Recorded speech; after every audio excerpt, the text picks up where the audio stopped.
Hey, what's up everyone? This video will be a little bit different of the other ones I've uploaded, but I hope some of you still like it. And this time I'm going to show you another computer of mine. It's another Mac. It's a 12-inch Powerbook. I still use it almost daily, and I want to show you what it is capable of and what I do with it. So let's get started. And here it is, the 12-inch Powerbook. It's from 2003, so it's now 13 years old. I bought it a couple of years ago for 30 bucks. It was just a machine, a case, and it came with the original charger, which is still working. It's not a MagSafe yet. Maybe you've seen them before. And it came with the original battery, which is now completely useless. I've just I put it in just for this video now. Normally I don't have a battery in it because I only use it in my room. And as I told you, that's the version from 2003. So it is the DVI model, which comes instead of VGA with a DVI port, and also has USB 2.0 instead of 1.1. It's the smallest Powerbook Apple has made. In fact, if I take my keyboard here, you can see the size of the laptop is like a full-size keyboard, and that's exactly what defined the width of this computer. It's the size of a full-size keyboard. And this machine has very much power, especially for the size and for the time when it was built. So this model comes with a 1 GHz G4 processor and can handle up to 1.25 gigabytes of RAM, which I've maxed out here. And also, if you look at the design, it's just a beautiful design, I think, and it doesn't look like a 13-year-old computer. I think the design is really timeless, and it's just a beautiful design. As you can see on the side here, so here you can see the windows for the Wi-Fi antenna. This model has the AirPort card in it, so you can remove and replace the AirPort card. Here you can connect power, modem, Ethernet, Firewire 400, 2 USB 2.0, mini DVI. I believe you can run even full HD monitors from this port, and headphones and microphone, as well as Kensington. On the back here are the speakers, and this is a really interesting design. If you open up the display is in front of the speakers, and then the sound will get reflected from the display, and it will face you in front of the computer, which is really interesting, I think.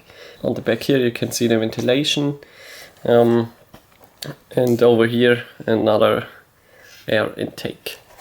Yeah, and on the other side, of course, the optical drive. So I have a DVD reader, which means a combo drive in here. And this one was broken when I bought the machine, so I replaced it. I had to take apart the whole machine, but now I have a working drive again. And as you can see, it's in a very, very nice condition. It has only a few minor scratches, and otherwise it's in a really, really nice condition. I want to show you something else I really like about this design, which also is with the bigger Powerbooks and the first MacBook Pros. And that's the hinge. You can see there's this little thingy here which holds the lid down, and if you open it up, it moves inside of the display and you cannot see it anymore.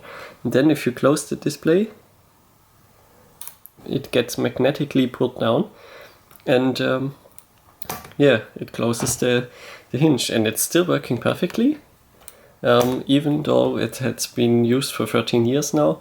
And that's really nice, I think. Also, another thing, the 15 and 17-inch Powerbooks have the same keyboard, but they have it backlit.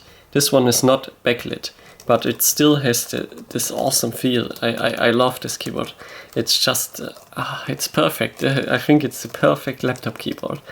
I like it even more than the one on my MacBook Air, and it's just so nice.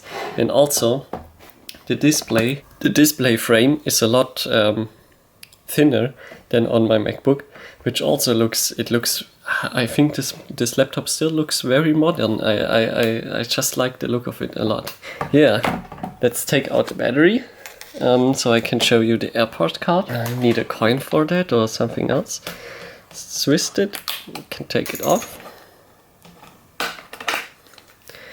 So, and then in here you can open this little flap, and in here is the airport card, which you can just pull out. I'm not going to do this now, but yeah, you can believe me that it's in there. Okay, now let's plug in the power. I have to show you this. This is what it looks like when it's plugged in. This looks really nice, I think. Let's go ahead and boot her up. Hit the power button.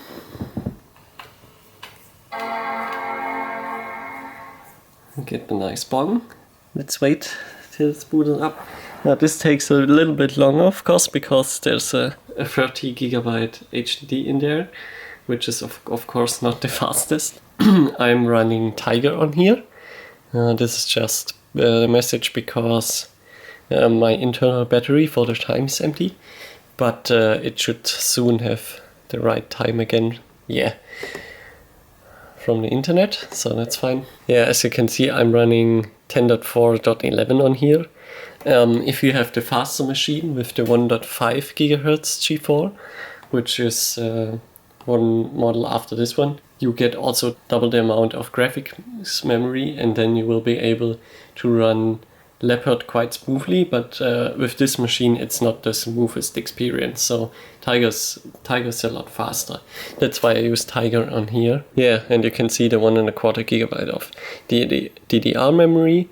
Let's go to the other information stuff. We can find something interesting. So here's the DVD drive I'm using, as well as the HDD, which you can see is 30 gigabytes. So this one is, I believe, not the original HDD, which shipped with this computer. I think this is replaced. Of course we have Bluetooth and Wi-Fi with the AirPod card. Here you can see the memory. 256 megabytes are already soldered on the motherboard, so you cannot replace it, but there's one slot where you can put up to a 1 gigabyte stick in there. That's why the maximum memory is 1.25 gigabytes. Yeah, that's basically it specs wise. So now what do I use this machine for? Usually the machine is right next to my keyboard. It's connected to the keyboard via MIDI interface, and I use this machine to play keyboard. So I have Native Instruments Contact Free on here, as well as the acoustic piano collection, which is a collection of four piano samples. They sound really nice and they run great on this machine. So I'm able to get a really nice keyboard sound or a nice piano sound with my keyboard using this laptop. And also sometimes if I want to record something, I have Logic Express 8 on here, and I'm able to record some simple stuff. Of course not too complicated stuff. Maybe if I want to record more than a few tracks with the Contact Free plugin, it's too much for this machine. But you can record one piano track using Contact Free and put some drums and a bass or something in it, and that's fine. That's no problem for this machine. So this is the application I use most of the time. To make this computer a little bit more usable in the modern world, I've also have some other applications I use sometimes. So the first thing that is really nice, I'm going to System Preferences now. The first thing is iScroll 2. And this allows two-finger scrolling on this machine, which is normally not available. You can set up everything, the scrolling in here, the clicking behavior and stuff like that. And it works really well with the two-finger detection and everything. So I can definitely recommend iScroll 2. If you have one older machine which doesn't support two-finger scrolling. As a browser, if I want to search something quickly, like sheets for the piano or something, I'm using 10.4 Fox. I'm using this one because it's pretty modern. It gets updates. Yeah, you're able to browse the modern web with it. Although it's pretty slow, as to be expected on a 13-year-old machine. But yeah, it's still pretty usable if you just want to search for something really quick. And also I have YouView, which is not working anymore. I used to use it to watch YouTube videos. I have to find something else now for that because it stopped working. Probably because YouTube updated something. Yeah, but that's most of it. Sometimes iTunes, QuickTime and VLC to play back files. But yeah, that's basically what I'm using on here. So not much going on. And as you can see over here, I only have 4 gigabytes left on this HDD because, well, the samples are pretty big and Logic Express is also pretty big, so the space is filling up really fast. Now, as for the overall performance, this machine is pretty nice. If I open up Finder here, I'm just browsing files or something, it's pretty snappy. Or if I'm opening system preferences, for example, that's opening pretty fast. So the overall speed is pretty nice. Also, I can connect to my server. Even with this old version of OS X. Oh, it's shut down now. But yeah, I can use the network, so I can share files. I also have screen sharing enabled, which is still working nicely. Overall, this machine still integrates pretty well in my world here, in my tech world, so with the server and with my MacBook Air and of course with my audio stuff, my keyboard. I think I power it down, put it back into its usual place. Then I can show you what it looks like on the shelf, and I can show you the MIDI interface that I'm using. I bought this maybe 2 years ago or something new, and it's still working without a driver or anything under 10.4 Tiger. So that's pretty awesome, I think. Let's power down this machine. Oh no, I want to show you something that's really cool before. If I close this and it goes to sleep, this is just the coolest thing ever, because this one has still a status LED. It pulsates when the computer is sleeping. Now you can see a little bit of a flickering, but that's just because the camera. But yeah, the LED slowly pulsates and gets brighter and darker and hides. I think it's looking so nice. It's just some nice touches these older machines have that I really like the LED stuff, or the MacBook Pros with the IR sensor and stuff like that. I really like some of the stuff they did with the older machines. Okay, it's powered down. Now I'm taking you to my keyboard. Okay, so this is what it looks like. Normally the Powerbook sits here. Here's my keyboard. It's nothing special. It's Yamaha NP30, and this is the mouse I'm using.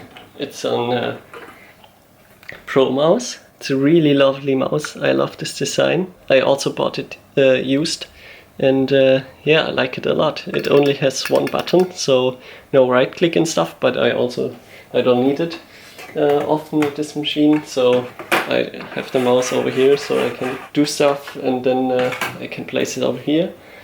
Yeah, and then I'm playing with headphones most of the time. So these are from my dad.